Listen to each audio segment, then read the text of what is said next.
হেফাজতের মেয়াদ শেষ, আজ আদালতের সন্দীপ ঘোষ। আরজিকর আর্থিক দুর্নীতি মামলায় ধৃত 5 জনকে আদালতে পেশ। সন্দীপ ঘোষ, বিপ্লব সিনহা, সুমন হাজরা এবং আফসার আলী খানকে আদালতে পেশ। 14 দিনের জেল হেফাজত শেষে আজ আলিপুরের সিবিআই আদালতে পেশ। আর্থিক দুর্নীতির মামলায় গ্রেফতার হওয়া আশিস পান্ডেকেও পেশ। 3 দিনের সিবিআই হেফাজত শেষে আজ আলিপুর আদালতে পেশ।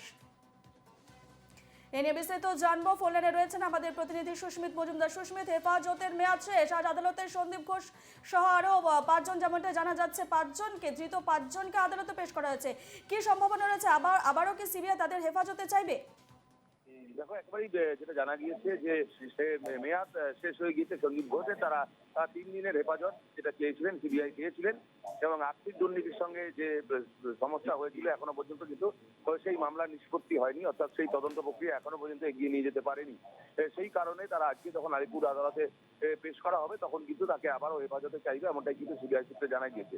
এবং সন্দীপ ঘোষ সহ আরো যে বেশ কয়েকজন, আফতার আলী সহ যে আরো বেশ 4 জনকে গ্রেপ্তার করেছে সিবিআই এর পক্ষ থেকে, সেই জায়গা থেকে কিন্তু তাদেরও হেফাজত চাইতে পারে, এমনটা কিন্তু জানা গিয়েছে। তার কারণ যে মূল যে বিষয়টা রয়েছে, যে এই দুর্নীতি যেখানটায় হয়েছে, হাসপাতালের যে যন্ত্রাংশ, সেই যন্ত্রাংশ কেনা শুধু নয়, যে ইমারতির জিনিসপত্র কেনা হয়েছিল যে ঠিকাদারি সংস্থার থেকে, সেই ঠিকাদারি সংস্থার থেকেও শুধু তাই নয়, ওষুধ থেকে বেড সমস্ত কিছুতেই কিন্তু দুর্নীতি হয়েছে, এমনটা কিন্তু অভিযোগ বারংবার উঠেছে। এবং সে তার প্রমাণও সিবিআই এর হাতে উঠে এসেছে, এবং তার সেই জায়গাটার মূল জায়গায় পৌঁছানোর জন্যই কিন্তু তারা আজকেও কিন্তু তাকে আবারও হেফাজতে চাইতে পারে, এমনটাই কিন্তু জানা গিয়েছে।